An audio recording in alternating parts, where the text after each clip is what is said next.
What's up, y'all? It's Chris here to give my quick afterthoughts on Edwin Valero versus Antonio DeMarco, as well as some thoughts on Friday night fights and maybe a quick Super Bowl prediction while I'm at it. Edwin Valero versus Antonio DeMarco went pretty good fight. Didn't go as I expected. I thought Valero would win quicker. Actually, I thought the fight would be a little bit more competitive than it was. Not to say Antonio DeMarco got his doors blown off by any stretch, but he never really had too many moments where you thought that he was going to win the fight or that he had a real opportunity in it. I thought that Al Bernstein in the beginning in his keys to victory pointed out some really good things as far as DeMarco that he didn't employ. He said to fight tall, he said to keep off the ropes, and he said to look for the counter right hand.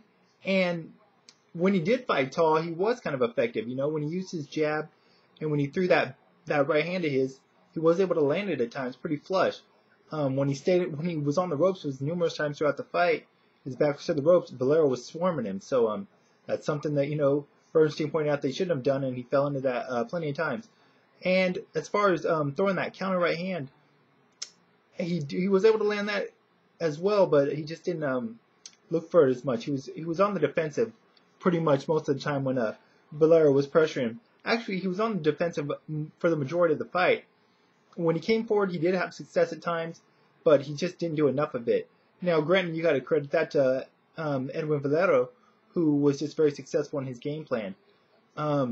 Just throwing punches in bunches, being the aggressor throughout, was the smaller man, but was fighting like the bigger man, was fighting like the stronger man and coming forward and just, I don't want to say out-muscling, but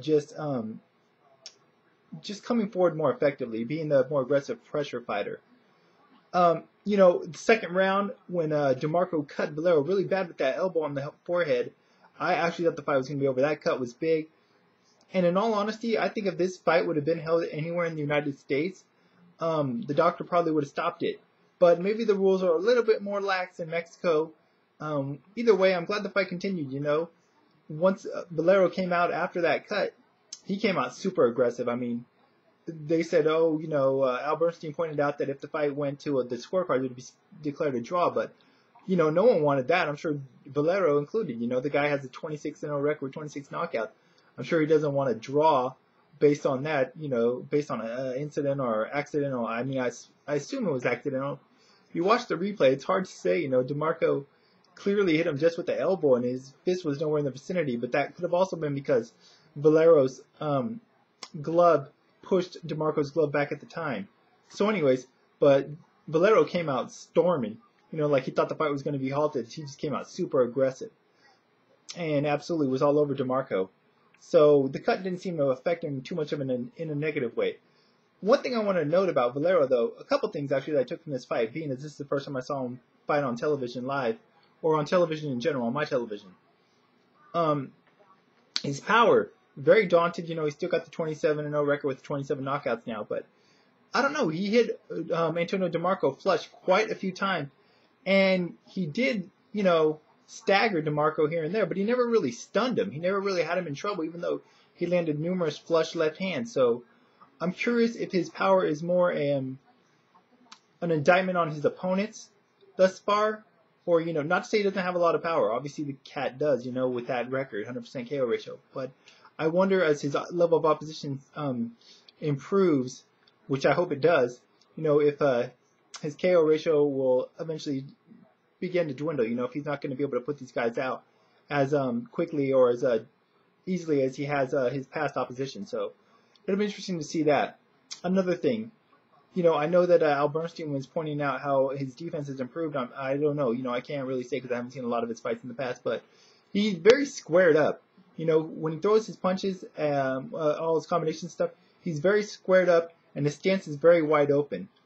I think a guy like a Juan Manuel Marquez, I don't know at this point of his career, but say a year or two ago, Valero would be tailor-made for him. I think Marquez's counter-fighting style, and his precise, pinpoint techniques, I think he would be able to pick a guy like Valero apart. Just with Valero's, I just think he's very easy to hit. And a guy that's a very tactical boxer might really be able to, or a really good technician might really be able to just really take it to him. I think it would look somewhat reminiscent of Marquez's first couple of fights with Pacquiao. Now, granted, obviously those were really close fights, and I'm sure Marquez-Valero fight could be close as well, but I just think Marquez, a fighter with that type of style, would really be able to exploit some of those deficiencies that Valero has defensively. Another thing, in the post-fight interview, I like that Valero he pointed out that he recognized that he can't just go all out balls to the wall, He realizes that he needs to pace himself better, as he gets on in age and as his level of opposition improves. So it's interesting to see a guy that may not have the best training or, sometimes we think may not be the most dedicated or, recognizes that in himself. It's something that a fighter may not always recognize in himself, but it's good to see that he does. So either way, an impressive win for Edwin Valero. I do agree with the stoppage, No point in letting your man take further punishment. It's obvious he probably wasn't going to win that fight. DeMarco's still a very young guy. And so, no need to damage the kid's confidence anymore. You don't want him to end up like Jeff Lacey after the Joe Calzaghe loss, for one example. So I'm really looking forward to see what's next for Valero. In that division, Marquez, I don't think he's going to fight in that division anymore. Too bad. I would like to see that fight. I do think at this point in his career, Valero may have a little too much for Marquez, but I still am interested in seeing it. Ali Funica, I think, would be a really good matchup. He's got the height and he's got the range that could pose an interesting style matchup and possibly give Valero problems. Not sure who I'd pick in that fight, but I would really like to see it. Those are probably two of the top guys in that division at this point. I wouldn't be surprised if we saw Humberto Soto. We saw him in the corner of DeMarco. He's a supporter. I guess he might be in the same stable. I'm not for sure. But he is with Top Rank. So that is a fight I could see being made. I could see it being made in Mexico, as a matter of fact. And I think it would be an entertaining fight. It obviously would favor Valero, but it's a good fight, and I think it'd be an entertaining matchup. Also, another thing, the Corona girls. The girls looked hot, the Corona promo girls, but do we really need to see them in the fighter introductions and after the fight, the fighter interviews? Come on, We understand that Corona sponsored the event, but we don't need to see those chicks nonstop. They look good, they're good eye candy, but it's just ridiculous seeing them there. They're completely irrelevant. And also, Edwin Valero, man, his wife, is she legal?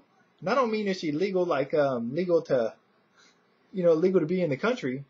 I mean, is she of legal age? Man, his wife looks young. Like, don't get me wrong, she looks good, but damn, she looks young. Anyways, that's all I got to say about that. Real quick, Friday Night Fights, really good show, man. If you guys saw it, Glenn Johnson, Yusuf Mack fight, really good. Early on, Yusuf Mack looked like he was putting it on him, but Glenn Johnson, once he got his motor running, just took over, showed the veteran savvy, ended up breaking Yusuf Mack down, knocking him down 3 times. In the 6th round, the ref stopped it after the 3rd knockdown. Impressive victory for Glenn Johnson, showed that he still had something left after that Chad Dawson rematch where he pretty much got dominated. So hopefully Glenn Johnson will get that shot at Taboris Cloud, who's holding the title right now. I'd really like to see that fight. I'd like to see if Taboris is ready for a guy of Johnson's caliber. And make for a good fight, old versus young. Also on that card, Guillermo Rigondeaux opened up the night with a body shot knockout in like 30 seconds or something. The guy that he fought, no opposition, but I'm just looking forward to see what Rigondeaux has in the future, training with Freddie Roach now. It's obviously going to be beneficial. He's not the youngest of guys out there, but he's got a huge amateur pedigree, impressive credentials, and I look forward to see what this guy has to offer in the future. And Ed Paredes, Joey Hernandez. I guess that was a rematch. They showed clips of their first fight, a little bit of bad blood there. Joey Hernandez pulled kind of a punk move in the first fight, throwing the guy down.